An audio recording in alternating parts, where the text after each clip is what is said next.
If you watched a movie in the 1950s and saw Cary Grant on screen, you saw perfection. Impeccable suit, effortless charm, that distinctive voice that sounded like money and class. He moved through scenes like he owned them, made every woman fall in love, made every man want to be him. He was Cary Grant, the definition of sophisticated masculinity, Hollywood elegance personified. But here's the truth: nobody saw. Cary Grant didn't exist. He was an invention, a carefully constructed performance that never stopped. The real man was Archie Leach from Bristol, England, a working-class kid abandoned by his father, whose mother was locked in an asylum, who ran away with acrobats and spent his entire life trying to become someone, anyone, other than himself. This is the story of how Archie Leach became Cary Grant, and how Cary Grant spent his life trying to convince himself he was real. January 18th, 1904, in Bristol, England, Archibald Alexander Leach was born into poverty. His father Elias worked in a garment factory pressing clothes. His mother Elsie was a seamstress. They lived in a cramped working-class neighborhood where money was always tight. Archie had an older brother, John, who died suddenly of tuberculosis when Archie was just 9 months old. His mother never recovered from that loss. She sank into depression, became distant, cold. Archie grew up feeling he could never make her happy, could never replace the son she'd lost. Then when Archie was 9 years old in 1913, his mother disappeared, just gone one day. His father told him she'd gone to a seaside resort, would be back soon. Weeks passed, months, years. She never came back. And Archie lived alone with his father, who was distant, often absent, working or drinking or both. The house was empty, cold. Archie felt abandoned, unwanted. He didn't know the truth. His father had committed his mother to an asylum, claiming she was mentally ill. Told Archie she was gone, and left her there for over 20 years. School was an escape, but Archie struggled. He was a working-class kid with a thick Bristol accent. No money, no prospects. At 14, he was expelled from school for sneaking into the girls' bathroom. Probably just adolescent mischief, but it ended his education. He needed work. He took odd jobs around Bristol, but nothing stuck. Then he discovered something magical: the theatre. A local troupe of performers called Bob Pender's troupe of acrobats and comedians. They did music hall shows, comedy, stunts, slapstick. And Archie auditioned. They took him. At 16, he joined Bob Pender's troupe, learning to walk on stilts, do acrobatic tumbles, perform pratfalls. It was the first time he felt he belonged anywhere. In 1920, the troupe toured America, arriving in New York. Archie was 16, wide-eyed, seeing a country that felt like possibility itself. When the tour ended, most of the troupe returned to England. Archie stayed. He was done with Bristol, done with England, done with being Archie Leach. He worked odd jobs, selling ties on the boardwalk, operating the lights in theatres, doing stilt-walking acts at Coney Island. He was tall, handsome, spoke with that thick Bristol accent. But he watched how wealthy Americans spoke, moved, dressed. And he started imitating them. Through the 1920s, Archie worked his way into legitimate theatre, getting small roles in Broadway shows. He learned how upper-class Americans spoke, practiced losing his Bristol accent, studied how they carried themselves. He was inventing a new person, piece by piece. In 1931, he went to Hollywood. Paramount Pictures saw something in him, the looks, the height, that deep voice he'd cultivated. But Archibald Leach wasn't a movie star name. The studio suggested names. Cary Grant. He took it. At 27, Archie Leach officially died. Cary Grant was born. His first films were forgettable. He was stiff, trying too hard. Then, in 1937, he met director Leo Macari and made The Awful Truth, opposite Irene Dunne. Something clicked. Grant was funny, charming, self-aware. He'd found his persona, the sophisticated man who doesn't take himself too seriously. Then came Bringing Up Baby with Katharine Hepburn in 1938, or screwball comedy Perfection. The Philadelphia Story in 1940 with Hepburn and James Stewart, a masterpiece. Grant was becoming Hollywood's most reliable leading man. Alfred Hitchcock saw what others missed, darkness underneath the charm. Suspicion in 1941, where Grant might be a murderer. Notorious in 1946, playing a cold, manipulative spy opposite Ingrid Bergman, showing cruelty beneath the elegance. To Catch a Thief in 1955, playing a reformed jewel thief. North by Northwest in 1959, Hitchcock's masterpiece Grant as an ordinary man thrust into espionage, running across Mount Rushmore in a suit, still looking impeccable. Hitchcock understood. Cary Grant's charm was most interesting when you suspected it was hiding something. And it was.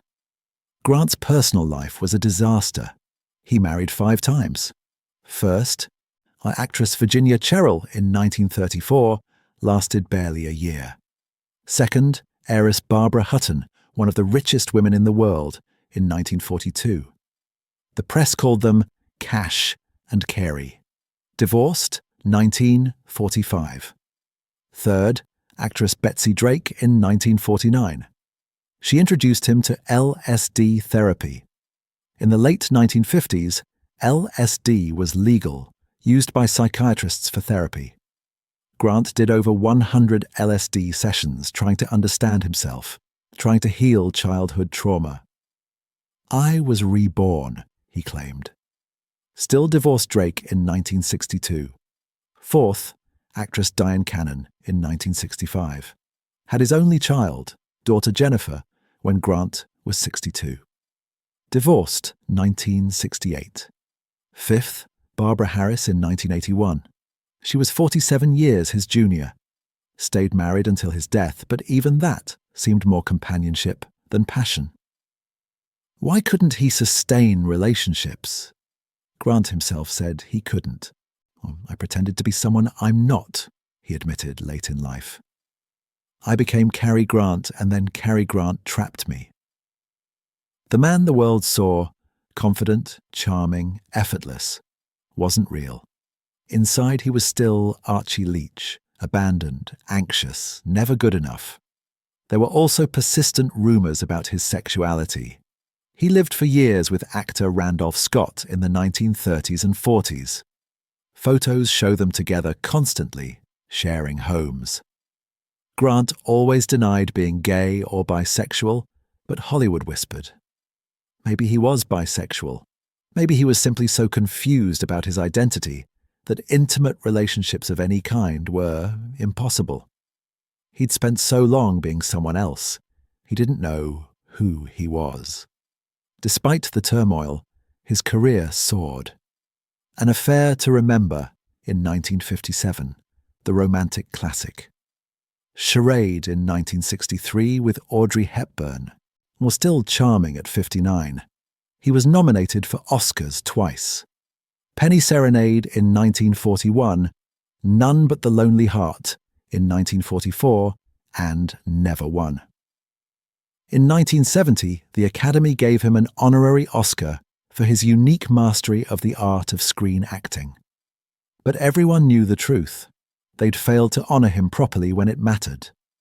Grant's acceptance speech was gracious, classy, perfect Cary Grant.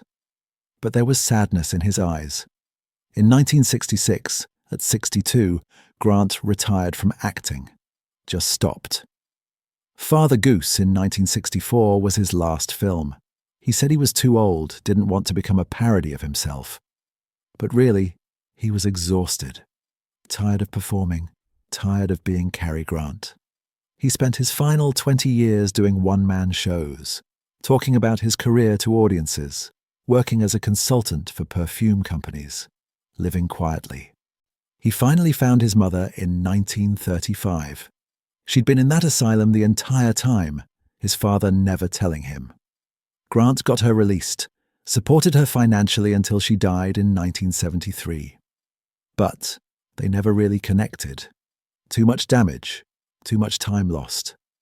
November 29th, 1986, Davenport, Iowa.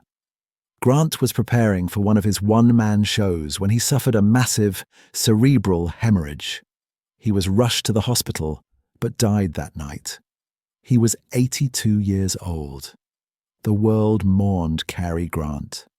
But who were they mourning? The character he played? The man he'd invented? Archie Leach had disappeared so thoroughly that even Grant himself couldn't find him anymore. He famously said, "Everyone wants to be Cary Grant. Even I want to be Cary Grant." That wasn't a joke. It was the truest thing he ever said. He'd spent his entire life trying to become Cary Grant, trying to make the performance real. But the harder he tried, the more Archie Leach disappeared. And in the end, he achieved something remarkable and tragic. He became an idea of perfection that nobody, not even himself, could live up to. Today, his films endure as masterclasses in screen acting. Watch him in North by Northwest or The Philadelphia Story, and you see effortless charm, perfect timing, masculine elegance. Film students study how he moved, how he spoke, how he made it all look so easy. But that's the whole trick. It wasn't easy.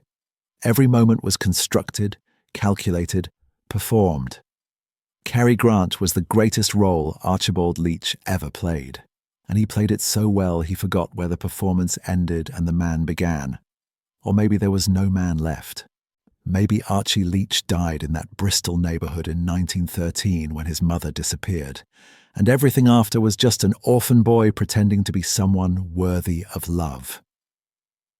An empty film set, a director's chair with Cary Grant on the back. On the seat, a perfectly folded tuxedo and a pair of horn-rimmed glasses. Studio lights off, complete silence. And you realize nobody's there. Nobody was ever there. Just a performance so convincing the whole world believed it, including the performer. Some actors play roles. Cary Grant became one. And in becoming Cary Grant, Archie Leach disappeared forever. Maybe that was the point. Maybe that was the only way a poor, abandoned boy from Bristol could survive, by ceasing to exist entirely and becoming someone else. Someone perfect. Someone who didn't hurt. Someone everyone wanted to be. Even himself. So how do you remember Cary Grant? As Hollywood's definition of sophisticated masculinity, or as Archie Leach, who invented a person so perfect he could never live up to his own creation? Share with us in the comments. Don't forget to hit that like button and subscribe so you never miss another journey through Hollywood's most elegant and complicated performances.